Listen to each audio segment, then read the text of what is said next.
शक राज्य के बारे में आज हम लोग पढ़ेंगे और उसमें ये पढ़ेंगे कि ये लोग आए, इन्होंने क्या किया, इनके कितने वंश थे, किन किन नामों से जाने गए, इसमें राजा कौन कौन से आए, सारे काम किए बहुत ही शॉर्ट फॉर्म में डालेंगे और थोड़े से 5 मिनट में ही हम लोग इस चीज को रिवाइज करेंगे।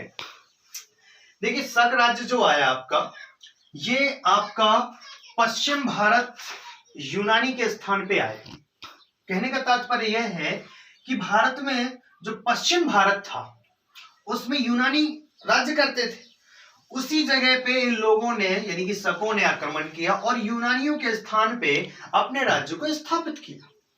उसके बाद देखिए ये लोग पश्चिमी चीन से आए थे। कहने का तात्पर्य यह है कि ये जो शक राज्य था ये चीन में था, वहां से ये लोग भारत आए। और भारत में कहां आए? पश्चिम भारत में आए। चलिए ठीक है। इन लोगों ने क्या क्या जीता भारत में आके? सबसे पहले जीता इन लोगों ने उज्जैन, पंजाब, नासिक और मथुरा।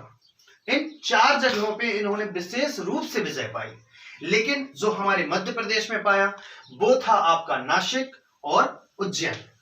चलिए मैं आपको एक ट्रिक से अवगत करा दूं कि हम लोग कह सकते हैं जैसे महाकाल जो मंदिर है वो उज्जैन में है, तो हम कह सकते हैं कि महाकाल ने पंजा मारा, आधों का नाश हुआ और आधों का थूथरा बिगड़ गया। हमारे मालवी में बोलते हैं थूथरा, हालांकि एक्सपोर्ट वाले तो देख के ही मर जाएंगे कि ये शब्द है कहां। चलिए ठीक। फिर इनके 2 वंश हुए। वंश कौन कौन से थे? एक था क्षयरात वंश, एक था कर्दमक वंश।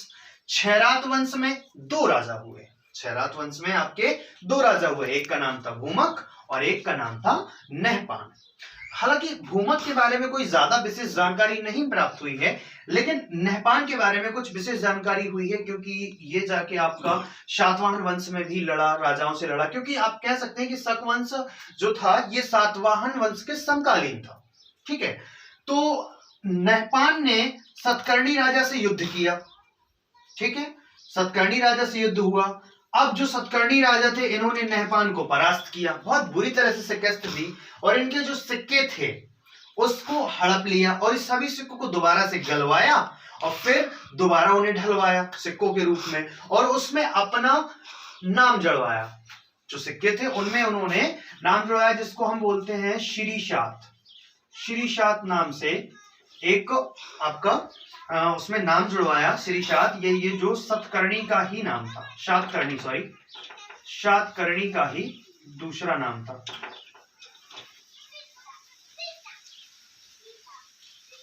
सातकर्णी का दूसरा यानी उपनाम श्रीशात था, जो कि उसमें श्रीशात ही करवाया था। चलिए अब जो सतकर्णी ने सिक्के ढलवाए थे ना वो आपको मिले हैं जुगलथुम्बी में और शिवपुरी में। कहा मिले हैं आपके? जुगलथुम्बी में और शिवपुरी में वो सिक्के प्राप्त हुए हैं। चलिए अब आता है आपका कर्दमक वंश। कर्दमक वंश में आप यहां देखेंगे कर्दमक वंश में हुआ क्या, इसके जो संस्थापक थे वो यशोमिति और इसके पुत्र चस्टन कौन थे? ध्यान से दोबारा देखेंगे। संस्थापक थे इसके यशोमिति और यशोमिति का ही पुत्र था एक चस्टन जिसका नाम था।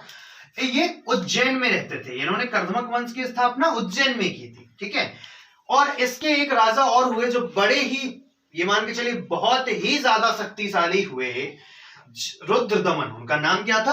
रुद्रदमन। अब रुद्रदमन के बारे में अगर हम देखें तो इन्होंने भी सातवाहन वंश से युद्ध किया था, लेकिन पहले इनके बारे में जान लेते हैं। इनके बारे में यह था कि रुद्रदमन महान पंडित थे। किस विषय के? संस्कृत विषय के। हालांकि पंडित सभी संस्कृत जी पढ़ते हैं, हालांकि पंडित जी को बुरा ना लगे, संस्कृत विषय के ये महान गणतज्ञ जानकार थे, विशेषज्ञ थे। और ये रुद्रदमन जो हैं ये कर्दमक वंश के यानी कि शक राज्य के कर्दमक वंश के, शक राज्य में कर्दमक वंश के अंतिम राजा माने जाते हैं। कौन? रुद्रदमन माने जाते हैं। ठीक है, और ये रुद्रदमन ने क्या किया है? रुद्रदमन ने गिरनार, एक स्थान का नाम है गिरनार स्थित एक अभिलेख है जो कि संस्कृत में लिखा हुआ है। उसमें उल्लेख है कि इन्होंने सौराष्ट्र में सुदर्शन पटक का पुनः निर्माण करवाया था। मतलब ये है कि वहां सुदर्शन पटक बना हुआ था, तो वहां पे वो बना हुआ था, बिगड़ गया तो कुछ उसमें टूट फूट हो गई तो पुनः निर्माण कराया था। किसी चीज को पुनः निर्माण तब कराते हैं जब वो पहले से बना हो, तब तो पुनः निर्माण कराएंगे। तो इस तरह से पुनः निर्माण किसका कराया? संस्कृत अभिलेख में लिखा हुआ है कि सौराष्ट्र में सुदर्शन पटक का पुनर्निर्माण उन्होंने करवाया। इसके बारे में और जानते हैं।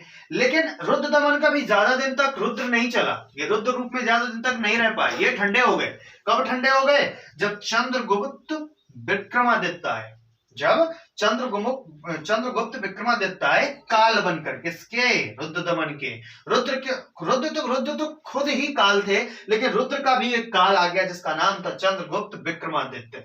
ये काल बन के आए किसके? रुद्र दमन के। इसने इसको पछाड़ा या शिकस्त दी और अपने राज्य की स्थापना की, इसकी गुप्त साम्राज्य की स्थापना कर दी और उज्जैन को गुप्त साम्राज्य में मिला लिया, उसमें विलय कर लिया।